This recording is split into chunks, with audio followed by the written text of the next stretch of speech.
Trey Turner has become a staple in MLB The Show Diamond Dynasty. If you've played especially over the last few years, you've noticed that Trey Turner cards are always some of the most popular. Today, I want to tell the story on how Trey Turner became a stud in Diamond Dynasty and why he is such a fan favorite. Without further ado, let's hop on into it.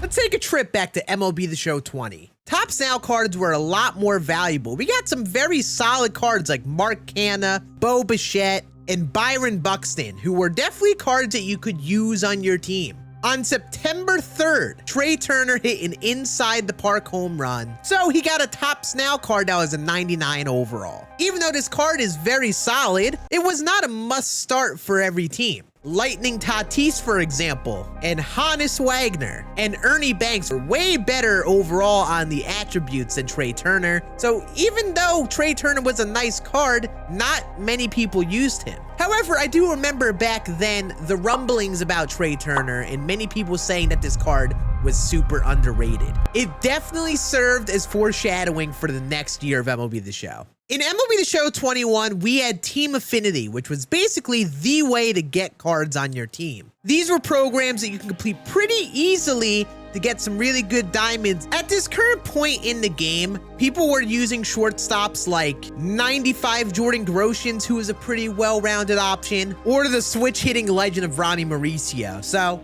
there definitely was room for improvement. This All-Star Game program was going to include 30 cards, one 95 to 99 overall player for each team based on who was represented in the All-Star Game. The Nationals actually had a few All-Star Game selections that year. They had Max Scherzer, Juan Soto, and Trey Turner. The thing is, Juan Soto had a Diamond Live Series, which was very good, and Max Scherzer was also a 90-plus Diamond, and both of those guys were slated to get a 99 overall in a likely different avenue. And lo and behold, 98 Trey Turner released in the All-Star Game Team Affinity.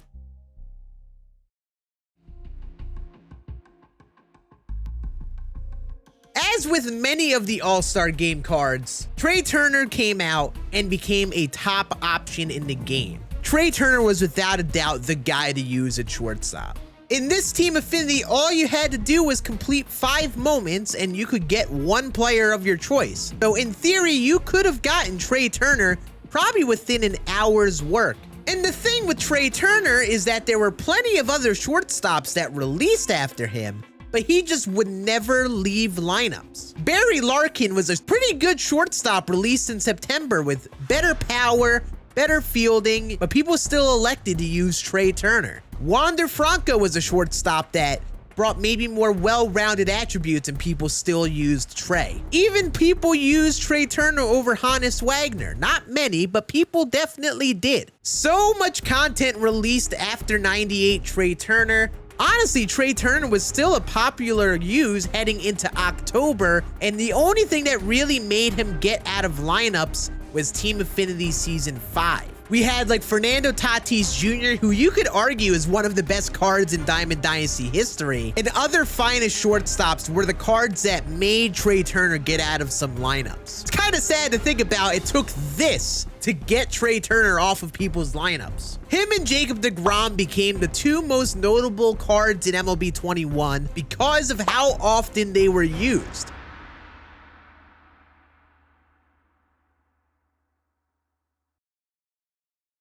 Here's the thing, you look at Trey Turner's attributes and they are very solid, especially at a high parallel like parallel 5. And you think about all the people that parallel 5'd the card was clearly used for a while, but this card had its flaws. 104 and 90 power at parallel 5 is pretty good. 77 fielding at parallel 5 meant that he still had silver defense. But here's the thing. Other than how easy he was to get, why would this card feel like a must use? This was something that I really studied last year because it really perplexed me, and I have trimmed it down to a few reasons that makes Trey Turner good.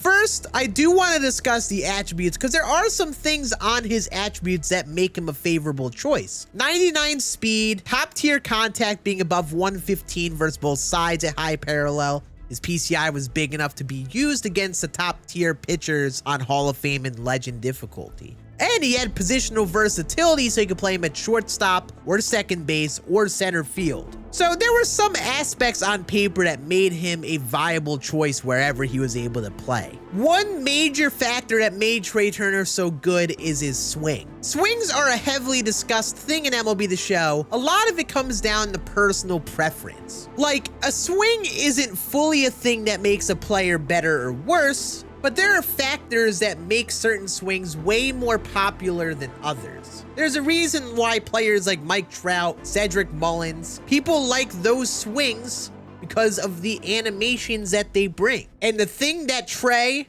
Mullins, and Trout all have in common is that they have a big stride in their swing. You could see his swing very visibly from the zoomed in strike zone cameras. He starts his stride earlier, which I think mentally helps your timing to get ready to swing with him quicker. These two things I think were big factors that made Trey Turner's swing feel quick. It kind of trained us mentally to swing earlier, and especially when you're facing high velocity outlier pitchers, being able to swing earlier is extremely valuable. Also, Trey Turner has extreme pull tendencies. These swing tendencies actually shift your timing windows forward or backwards. So since Trey Turner is a pull hitter, his timing windows get shifted forward.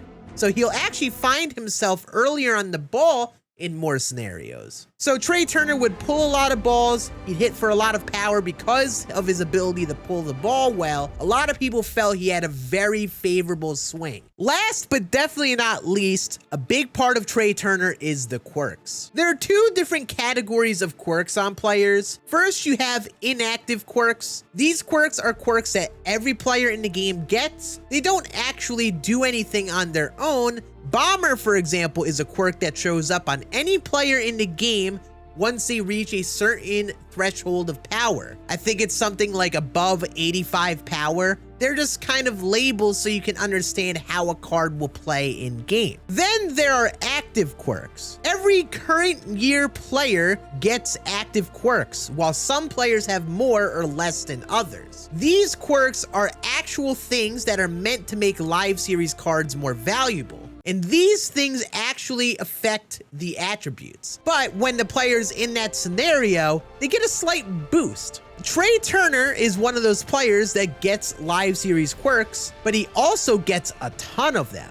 8 live series active quirks. Any player with a lot of quirks becomes a very favorable player because they have enough quirks to boost their attributes to a whole nother level. So Trey Turner, even though he had this level of attributes, probably played way above that because he had a ton of live series active quirks on his card. Therefore, he played above those attributes because of the live series quirks he got.